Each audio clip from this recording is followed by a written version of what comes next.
You're designing an athletic field in the shape of a rectangle, x meters long, capped at two ends by semicircular regions of radius r.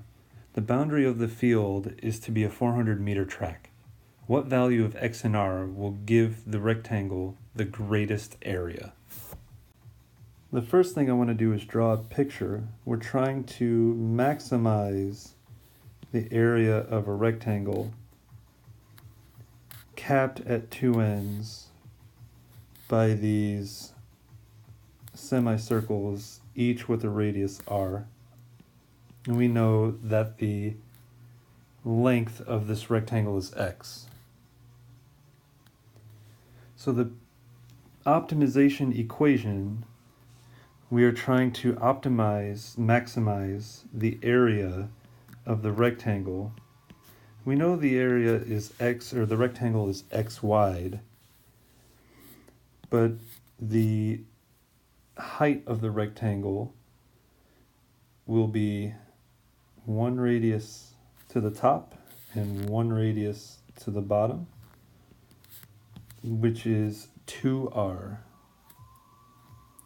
So the width of the rectangle is x, the height of the rectangle is 2r. So the area will be x times 2r. And we know that the distance around this shape is supposed to be 400 meters. Well, it looks like in order to find the distance around this shape, we will have an x and another x. So 400 is the distance around, and that is 2x plus, we have the circumference of an entire circle on the ends, plus 2 pi r.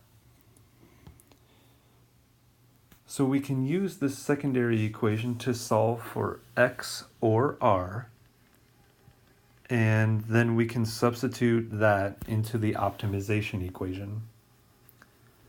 I'm going to solve this entire equation for x, but before I do that, I would to divide all of the terms by 2 and get 200 equals x plus pi r.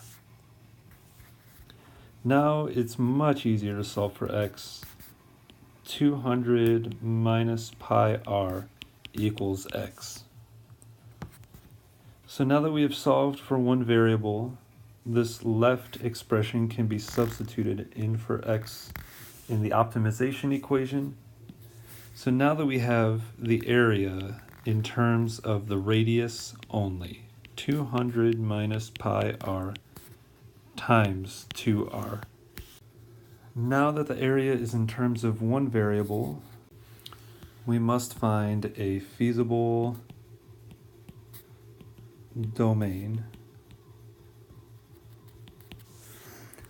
And if we tried to make r as small as we could,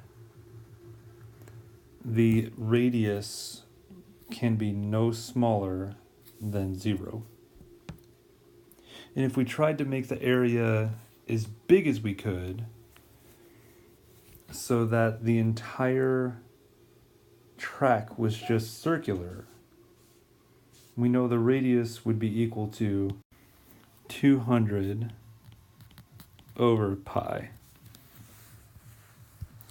So now that we have a feasible domain, we can go back over to the area equation and find the derivative to find the value we're looking for.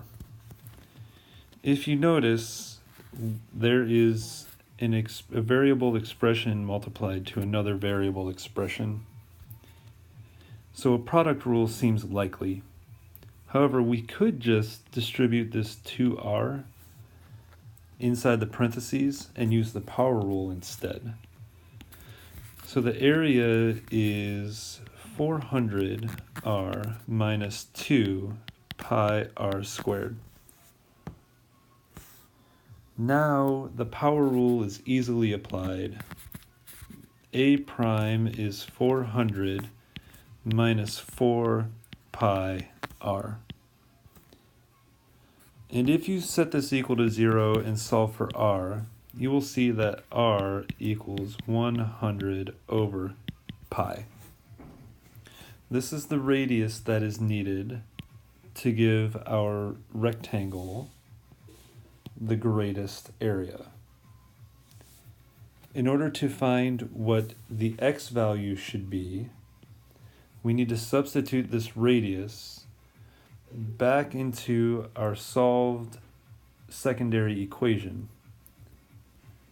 If you substitute 100 over pi in for r, the pi's will cancel, and you will see that x is 200 minus 100, which leaves us with x equals 100 meters.